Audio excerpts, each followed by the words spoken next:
As you know, TRT organizes Quran recitation competitions during iftar time. Up until now, many Quran recitation competitions have been held on TRT or other channels. In my opinion, from now on, instead of Quran recitation competitions, we should organize competitions for correctly understanding the Quran. If TRT were to organize this, it would be much more meaningful. And in these competitions for correctly understanding the Quran, important truths of the Quran could be brought to the attention of believers with questions like these. For example, which of the following beliefs is or is not in accordance with the Quran as principles and fundamentals regarding monotheism? Or, for instance, which of the following judgments is or is not compatible with the Quran's understanding of justice? For example, which of the following is or is not one of the concepts taught by the Quran? For instance, which of the following options provides the correct definition of the concept of jihad, which is a concept the Quran has taught us?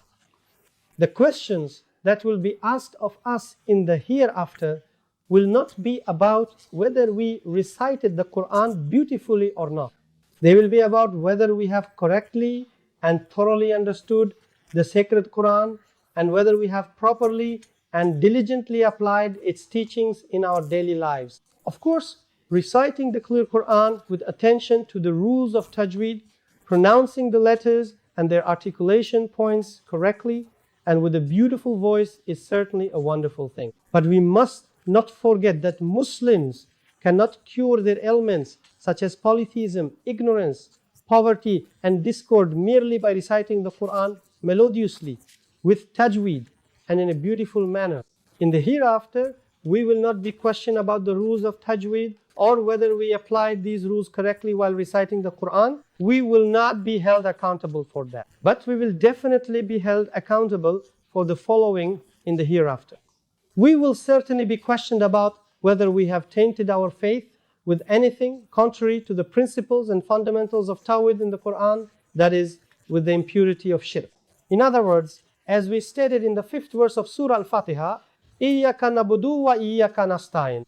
We worship you alone and we ask help only from you. Again, as stated in verse 213 of Surah Ash-Shu'ara, فَلَا تَدُمَ اللَّهِ إِلَّا نَخَارٍ. Never invoke another deity alongside Allah, nor seek help from others as if deifying them. If you do so, فَتَكُونُ مِنَ الْمُعَذَّبِينَ. You will surely be among those who are punished. So, we will definitely be held accountable for whether or not we have acted in accordance with these verses.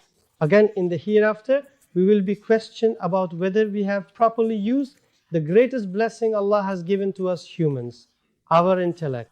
The warning in the 100th verse of Surah Yunus, that is, وَيَجَعَلُ رِسَ عَلَى الَّذِينَ لَا يَكِلُونَ. Allah casts those who do not use their intellect into filth.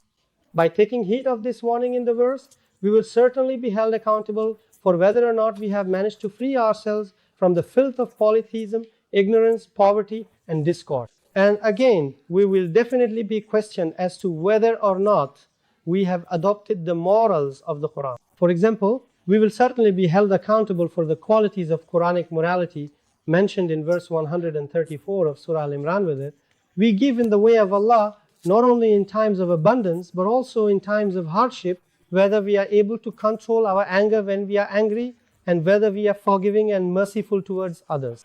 And again, in the hereafter, we will certainly be held accountable for whether we acted with the utmost care for truth, rights, and justice. Those who distribute positions and ranks to people, especially those who make appointments, promotions, and assignments in the public sector, will certainly be held accountable for whether they have fulfilled the command stated in verse 58 of Surah An-Nisa. That is, the command to entrust responsibilities to those who are qualified, and whether they have obeyed Allah's command in this regard.